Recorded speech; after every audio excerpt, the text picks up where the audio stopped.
अस्सलाम वालेकुम। वाकई कोई भी रिश्ता हो, चाहे दोस्ती हो या प्यार, अगर अगला इंसान आपके लिए है ही नहीं तो वो चला जाएगा। आपको उसे रोकना नहीं है, उसे जाने देना है, क्योंकि जो रुकने के लिए होते हैं उनके साथ दूर हो जाने का खौफ नहीं होता। पहली बार गलती हो जाए माफ़ कर देना चाहिए, दूसरी बार हो जाए सबक सीख लेना चाहिए, अगर तीसरी बार भी वही गलती हो समझ लेना चाहिए वो इंसान सिर्फ आपको ज़हनी अज़ियत दे सकता है और कुछ नहीं। हम में से अक्सर लोग अल्लाह के करीब तब आते हैं जब दुख हमसे मिलता है। पहले समझ ही नहीं आती अब कहाँ जाना है, क्या करना है, क्या होगा। फिर हमारी नमाज़ें दुआएं लंबी हो जाती हैं, दुआओं में भी हम अल्लाह से शिकवे करते हैं, रोते हैं, गिड़गिड़ाते हैं, कभी कभी अल्लाह से नाराज़ हो जाते हैं। अल्लाह ने हमारे साथ ऐसा क्यों किया।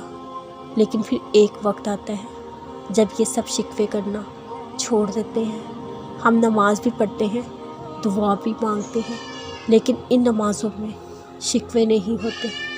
मुझे लगता है ये भी एक खूबसूरती है अल्लाह के साथ रहने की।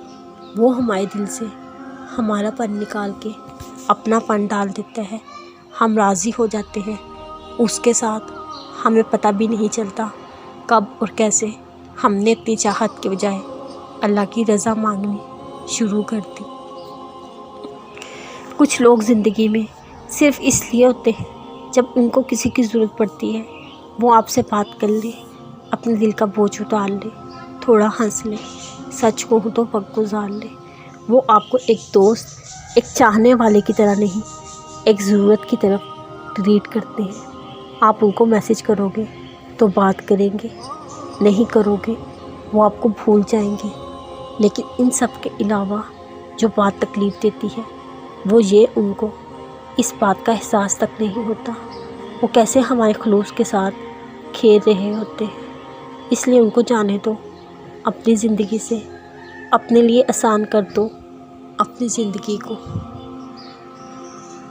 अपने अल्लाह के करीब रहा करो, उससे जब दूर होने लगो दुआ मांगा करो, या अल्लाह कभी खुद से दूर मत करना। अल्लाह से मोहब्बत इसलिए नहीं की जाती कि हमें उसकी ज़रूरत है, ज़रूरत नहीं हिस्सा है। अल्लाह ज़िंदगी का हिस्सा है, अल्लाह ज़िंदगी का मकसद है। आगाज़ भी अल्लाह है, इख्तिताम भी। जिनकी सुबह फजर से शुरू होती है या शायद तहज्जुद से, इख्तिताम इशा पर, उनके दिलों को किसी हार या दुख या किसी तकलीफ़ का खौफ नहीं रहता। सह लेते हैं वो, बर्दाश्त कर जाते हैं, क्योंकि उनका आसरा सहारा अल्लाह हो।